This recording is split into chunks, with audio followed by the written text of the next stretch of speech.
الكورة مليانة بالفرق اللي بتكره بعضها، من أول الفرق اللي بتبقى في نفس المدينة وسكانها بيتقسموا عليهم، للفرق اللي بتكون على بعد مسافات من بعض، بس تاريخ المنافسة ما بينهم ولد جزء من العصبية والعداوة ما بين جماهيرهم. في السلسلة دي هنشوف تاريخ الفرق اللي بتكره بعض وإيه اللي بدأ الكراهية دي. أهلا بيك في قناة بعد ال90، ودي سلسلة قصة كل ديربي. في أول حلقة النهاردة هنتكلم عن ديربي ميلان أو ديربي ديلا مادونينا، الاسم اللي اتسمى على تمثال المادونينا في مدينة ميلان، وقصتنا تبدأ هنا. في ديسمبر 1899 اتأسس نادي اسمه ميلان فوتبول اند كريكت كلوب، وكان فيه حوالي 12 مؤسس للنادي ده ما بين ايطاليان وانجليز، بس اهم اتنين في تأسيس النادي كان هربرت كيلبن والفريد ادواردز، ودول كانوا من اصل انجليزي عايشين في ايطاليا. كيلبن هاجر ايطاليا وهو 21 سنه، وكان بيلعب كوره في انترناسيونالي تورينو، وهو اول لعيب كوره انجليزي احترف بره بلده. المهم ان كيلبن ده في 1898 قرر يسيب تورينو ويروح ميلان، وهناك يقابل ادواردز ويبداوا في تأسيس النادي، واللي اختاروا له الالوان على حسب راي كيلبن اللي قال احنا فريق شياطين الواننا حمرا زي النار وسودة عشان تلعب خصومنا. النادي بدأ بداية قوية وكسب أول دوري إيطالي في 1901، وكسب مرتين كمان في 1906 و1907، والدنيا كانت ماشية كويس لحد ما في 1908 طلع قرار هيغير تاريخ النادي للأبد. السنة دي اتقرر إن هيبقى فيه بطولتين دوري، واحدة اسمها البطولة الإيطالية ودي بس للإيطاليان، والتانية اسمها البطولة الفيدرالية مسموح فيها بمشاركة الأجانب، ودي كانت أزمة النادي زي ميلان اللي كان فيه أعضاء أجانب زي السويسريين مثلا. إدواردز رئيس النادي ساعتها قرر إن هم هيدخلوا البطولة الإيطالية، وده كان طبعا معناه إن الأجانب مش هيلعبوا، وناس كتير جدا من الأعضاء ما عجبهمش القرار ده، ومن هنا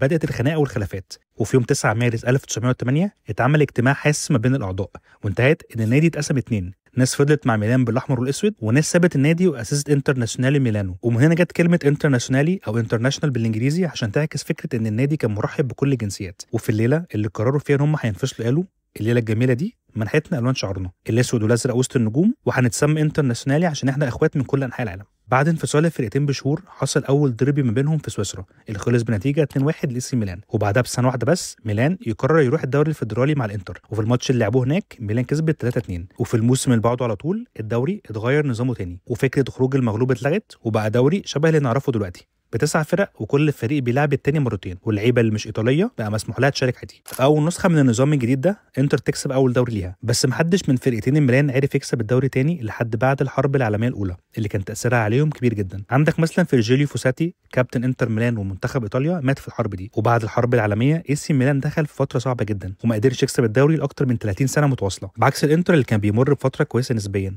وقدر يكسب الدوري اكتر من مره. بس الانتر كان بيواجه مشكله اكبر من البطولات، وهي الفاشيه الايطاليه تحت موسوليني اللي كان شايف ان الكوره مهمه جدا في التاثير على الشعب والبروباجندا، وبما ان فكره الانتر هي انها مفتوحه للعيبه من كل انحاء العالم ده كان ضد افكار موسوليني، وكلمه انترناسيونالي ما كانتش على هواه. ففي 1928 قرر يدمج الانتر مع اونيوني سبورتيفا ميلانيزي، وبقى اسم الفريق سوسياتا سبورتيفا امبروسيانا، وبعدها بسنه بقى اسمه اسوشيازيوني سبورتيفا امبروسيانا، وبعدها بسنتين زودوا كلمه انتر بعدها وبقى ده اسم الفريق. وعلى الصعيد الاخر اسم ميلان فوتبول كلوب ما كانش عاجب موسوليني، وشايف ان اسم النادي انجليزي اكتر من ايطالي، وقرر يغيره لاسوشيازيوني كالسيو ميلانو، والفرقتين فضلوا كده لحد ما الحرب العالميه الثانيه خلصت وموسوليني ودع الدنيا، وبعدها اسوشيازيوني سبورتيفا امبروسيانا انتر رجع تاني الانترناشونالي او انتر ميلان زي ما نعرفه دلوقتي. وميلان ما غيرتش كتير من اسمها، بدل ميلانو رجعت ميلان، واسمهم بقى اسوشيازيوني كالسيو ميلان او إي سي ميلان باختصار.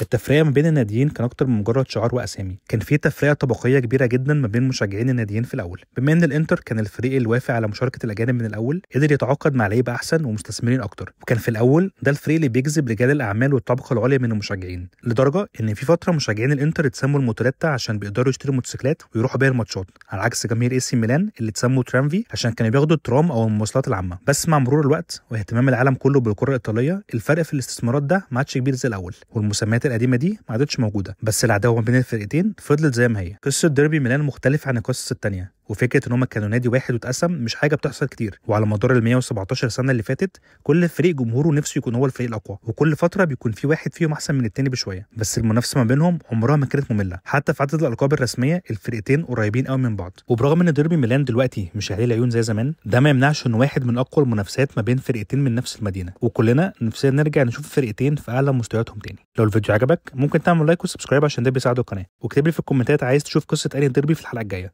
وممكن تتفرج على فيديوهاتي التانيه من هنا. اشوفكم الاسبوع الجاي.